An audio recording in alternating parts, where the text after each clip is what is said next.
welcome to the Atheist Experience. I'm your host, Matt Delaney. Joining me this week again, Tracy. We've got at least one line open right now. And Bill on the line?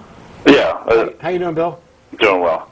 Hey, I was wondering if you guys believe that there's actual historical proof that Jesus existed as a person. No. You do not? But that doesn't mean that I necessarily believe that he's a completely fictional character. It just means that I don't believe there's sufficient evidence to claim that he actually existed. Personally, I think it's probable that somebody by that name existed and that maybe these stories were based on somebody. Well, that's good to hear, because that would make more sense as to your belief in other historical figures and people.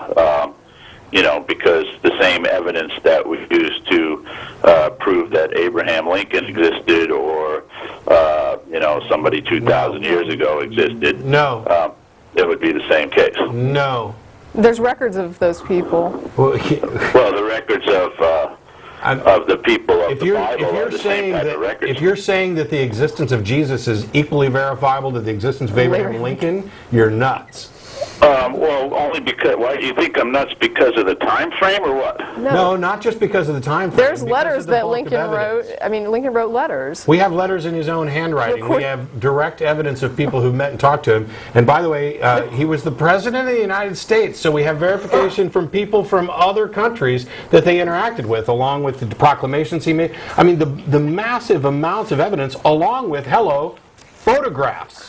Right, okay, now, all right, well, I use somebody within 100 years as an example. Sure. That's pretty easily documented. Why don't you go for proven. Caesar? Because Caesar's the one that people usually get.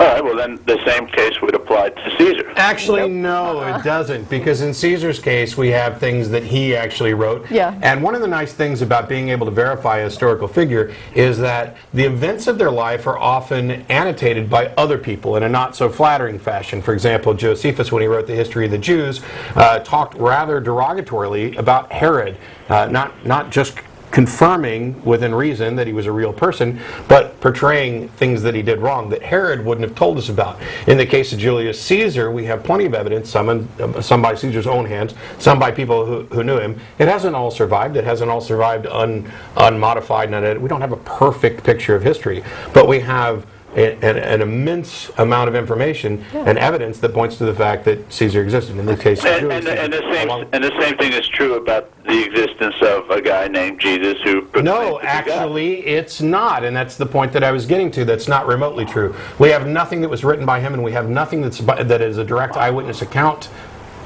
All of his disciples, the writings of them. You don't have any of that. Where are those? You don't have any of that.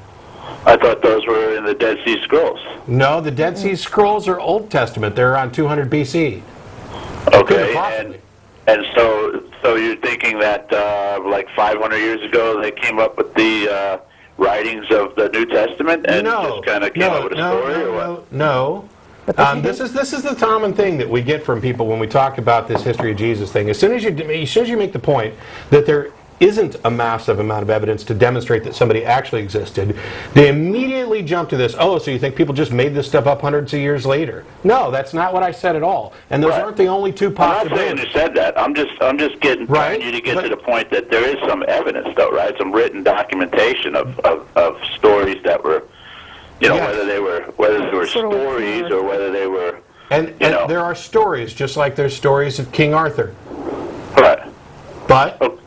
Okay. But it's legend. And so that, you're pretty confident that those stories were not just fairy tales, though. No.